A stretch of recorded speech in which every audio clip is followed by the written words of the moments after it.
welcome to Christian Answers. My name is Jeff Short, and today I'm going to be talking about one of the questions that's being raised in these times that we live in today, especially in the evangelical Christian community, and that is, what is happening with young Christian leaders? What is happening with leaders? We've seen, for example, a few months back, we've seen this young pastor named Joshua Harris, who has been a pastor for some 20 years and best-selling author in the evangelical world. He divorces his wife recently, and then he has stepped away from the faith. So he's renounced Christianity. He's basically said, I quit. I'm through. I'm done. I'm not a Christian anymore. What's up with that? That's one thing. Then the Hillsong, world-famous Hillsong worship leader, who's written some of the most well-known and popular worship songs in the last few years, Marty Sampson,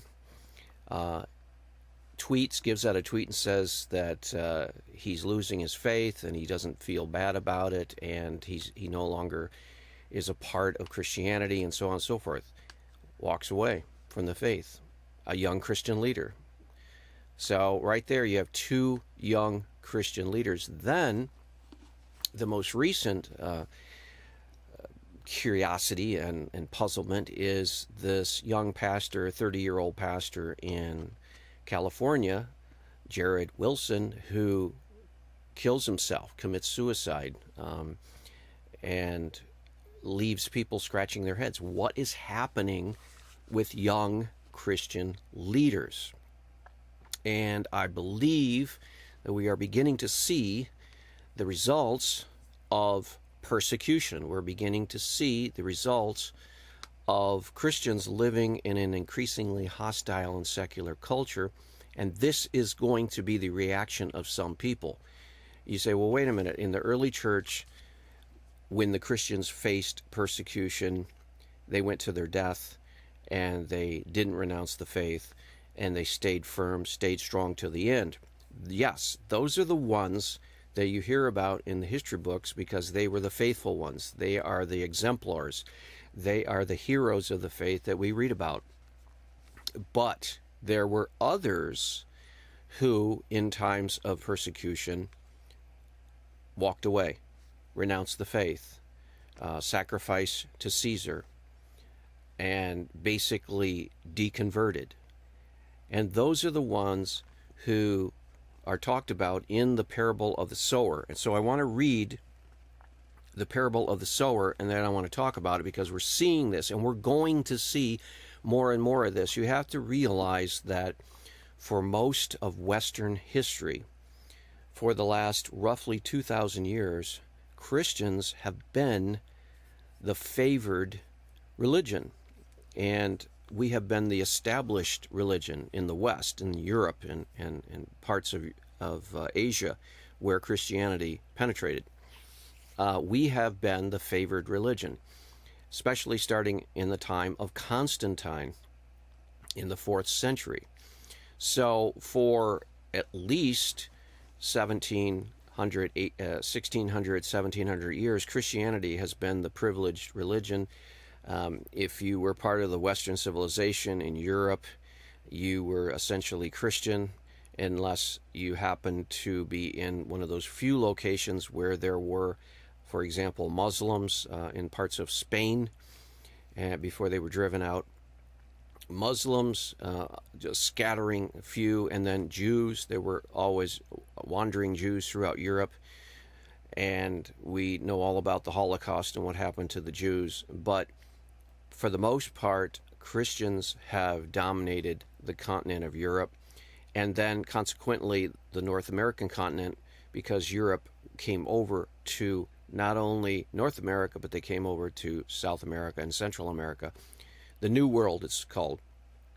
And more Spanish and Portuguese settled in the southern regions, the Central America, Mexico, South America, and then more northern European Protestantism settled in the North American continent, U.S. and Canada, that area.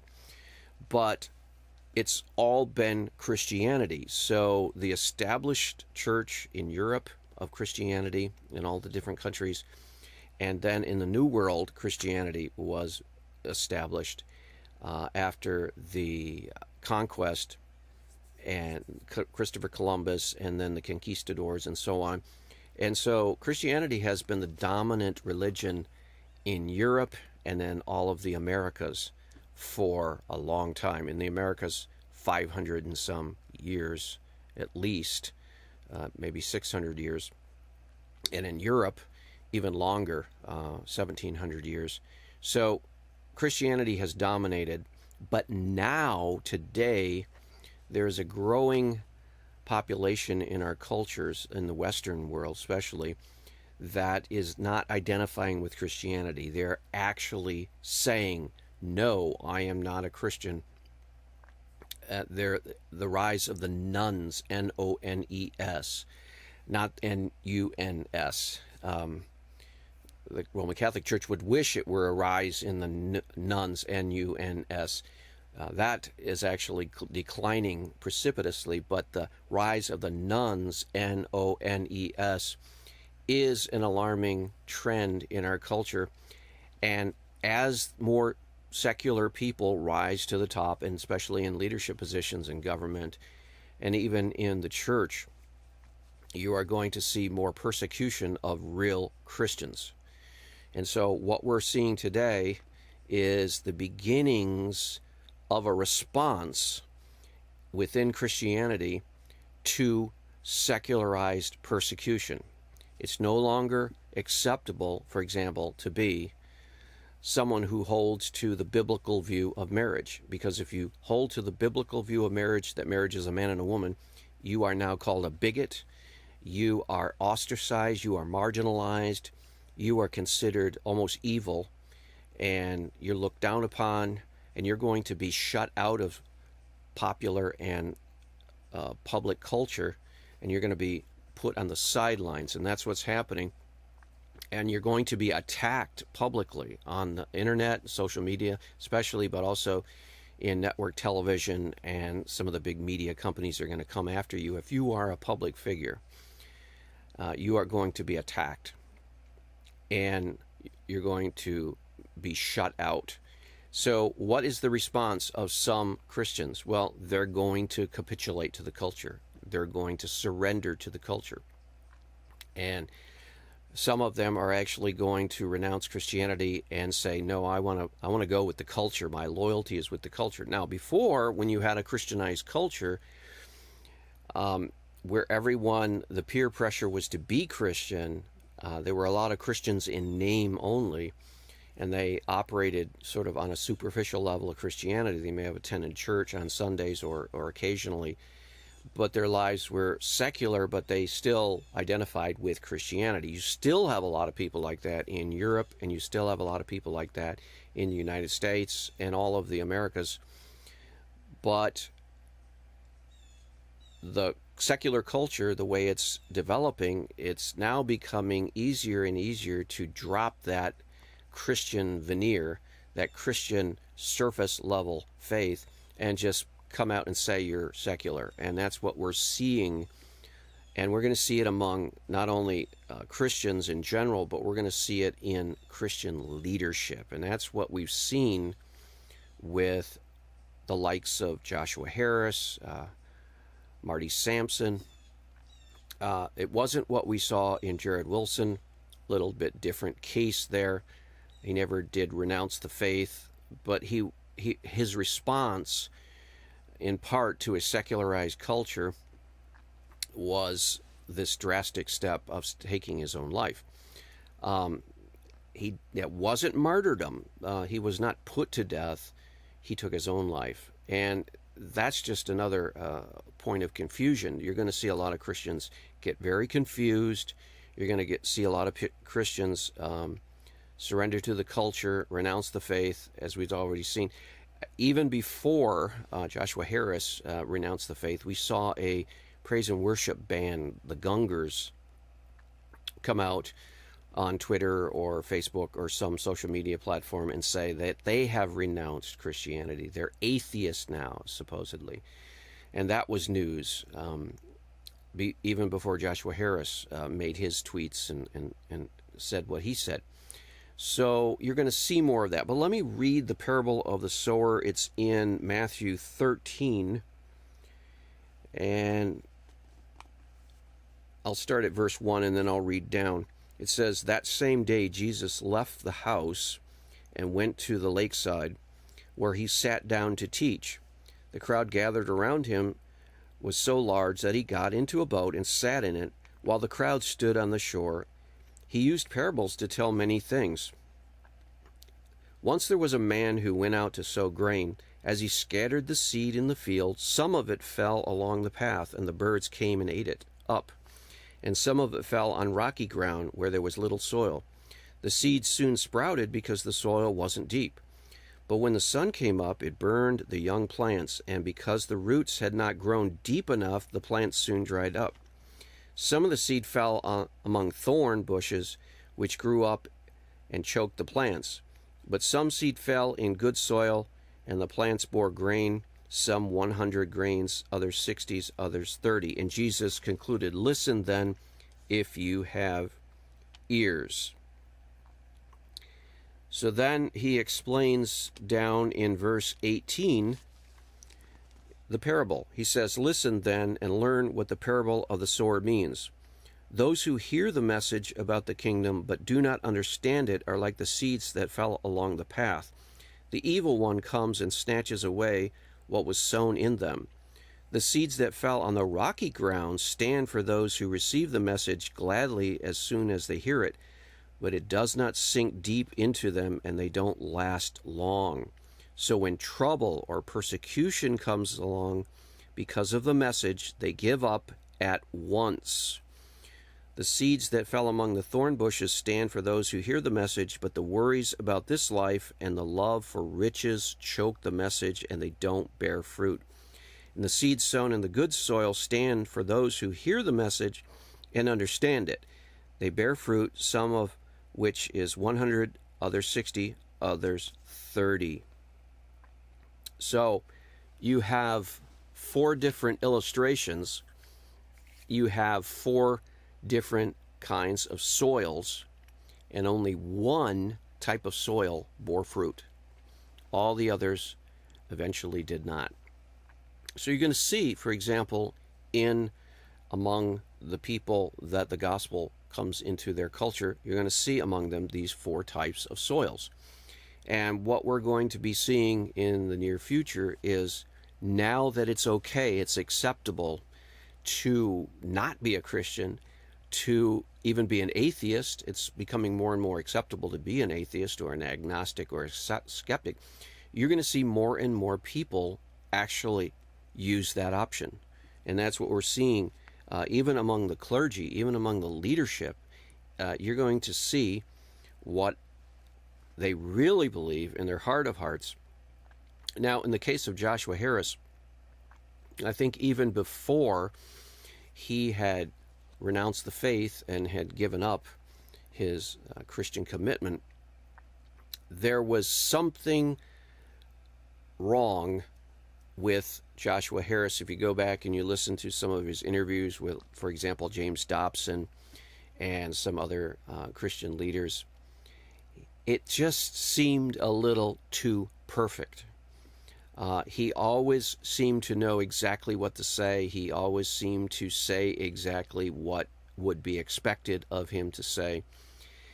And it was almost too picture perfect. And remember, if the little saying that says, if it's too good to be true, it probably is. And his faith seemed almost 100% idealistic and ideal. And whenever you run into someone who seems to have this perfect faith and say everything perfectly correct, and everything is correct in their language, and they're just so conscientious and so careful to be that perfect Christian, there's probably something wrong, because there are no perfect Christians. There are no people who don't struggle with sin and ego and selfishness. And if they're espousing Christianity and it seems to be too cut and dried, and it seems too simplistic, and it seems too simple, and it seems too easy, you probably are talking to someone who isn't sincere. And that's what I sort of sense from Joshua Harris. I've listened to him after this renouncing of Christianity and apostasy.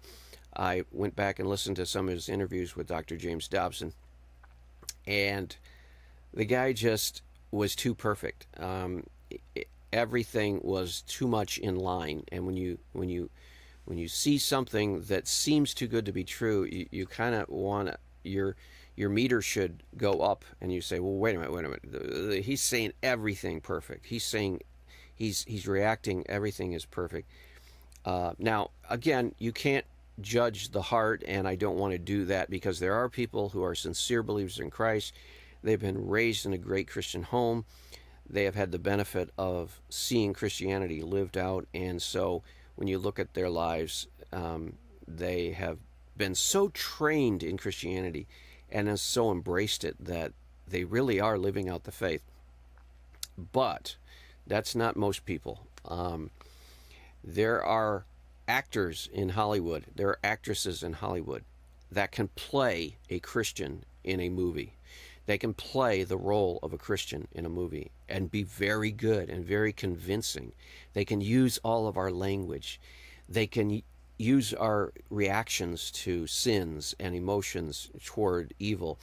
And they can really nail it down and play the part perfect.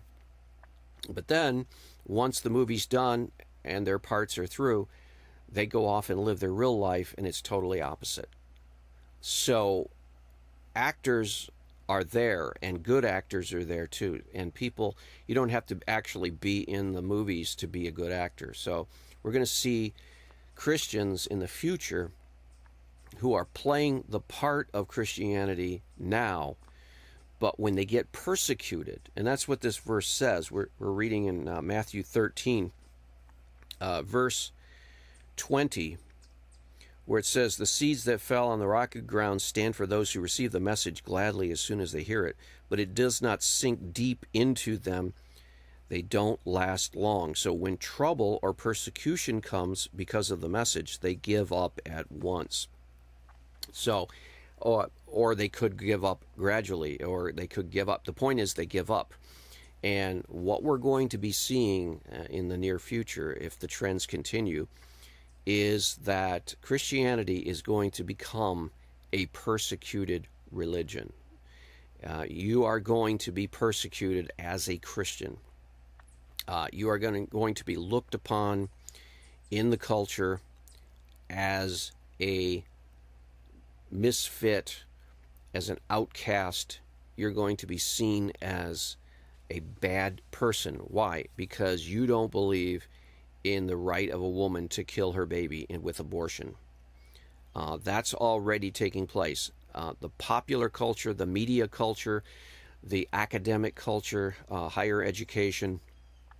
If you are a student, or especially if you're a professor, and you actually give an argument against baby killing, against abortion, you are put on a blacklist, and you are probably not going to advance very far in your career field, because you are marked and you're labeled as a troublemaker, or as a bigot, or a narrow-minded fundamentalistic Christian, and you are going to be persecuted. And you're probably going to be driven out of the academic arena altogether, unless you're totally silent on your faith. And that is one of the techniques that people are using today. The society, the secular world, is watching and listening carefully to people, and they're trying to figure out, is this person someone who really in their heart doesn't believe in a woman's right to murder her baby? And we're seeing this now in the Democratic Party. Joe Biden, at one point, the leading Democratic candidate for president of 2020 elections, he at one point in his life said that he personally opposed abortion, but publicly and public policy wise, he would okay it and support it, the right of a woman to abortion or kill her baby.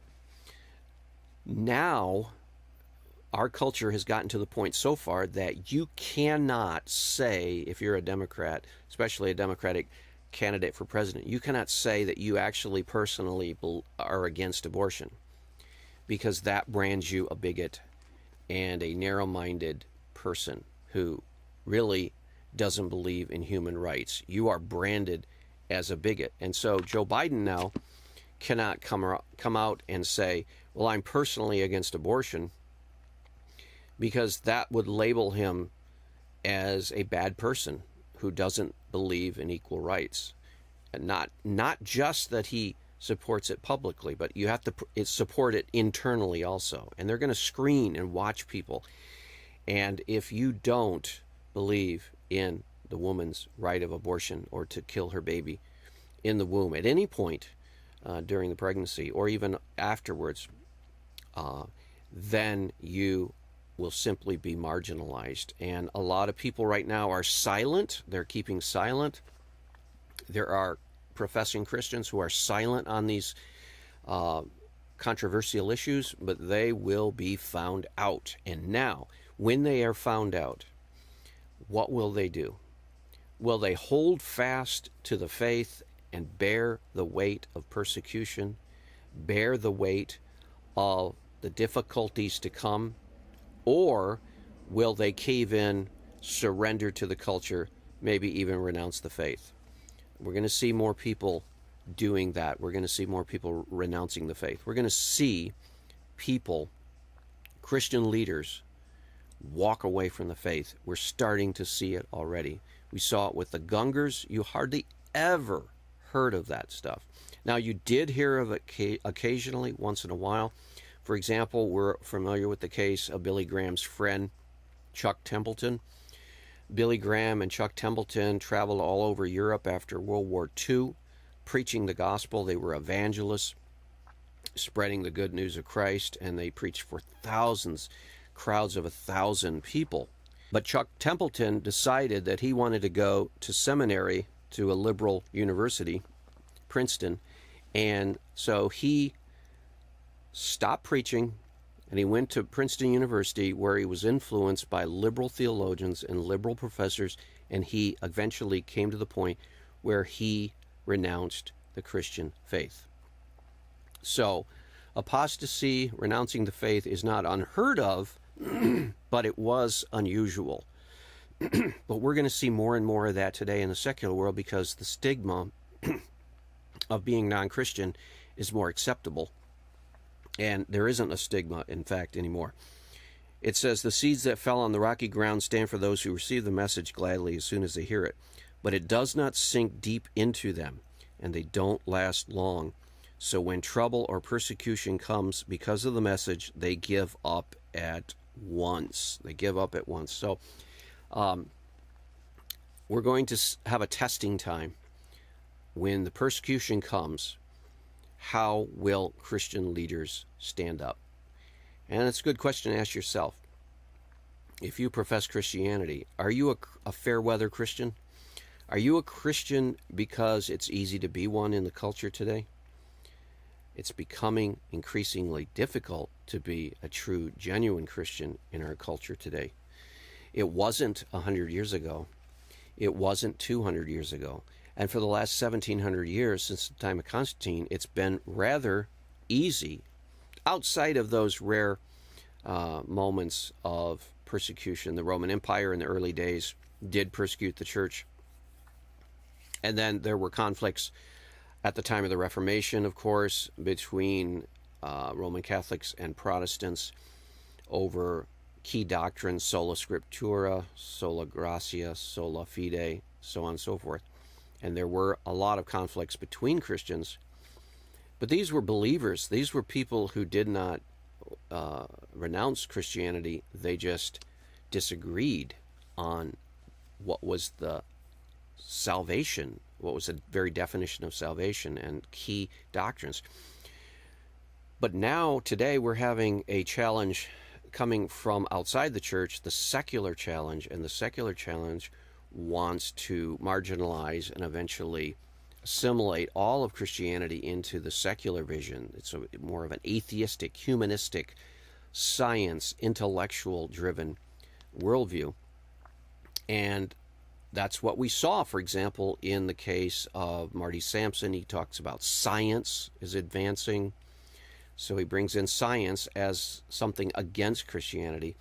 And the same way with Joshua Harris. He talked about science, and he put science against Christianity. And so, obviously, in those cases, they chose science over Christianity, or what is known as science, or what is popularized as science today. And they put that over the Christian faith. And they did that specifically, for example, with Darwinian evolution. The strict Darwinian form of evolution rules out God and rules out all need for God because it's all materialistic, it's mechanistic. And so if you believed Charles Darwin and what he wrote, you wouldn't need God to develop animals. You wouldn't need God to bring forth life. It would all happen naturally, according to the laws of nature. And so there's a conflict. So what will Christians do? Well, Joshua Harris and this Hillsong worship leader, they renounced Christianity. That was their reaction to it.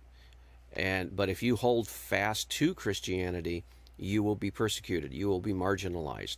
Why is it there aren't very many Christian artists, singers, songwriters who stand up and proclaim boldly marriage is a man and a woman and oppose the abomination of so-called gay marriage? Why is it that Christian leaders in the music field and art don't stand up? Well, they're afraid that they will lose their career. They will be cut off. They will be marginalized. They will be ignored.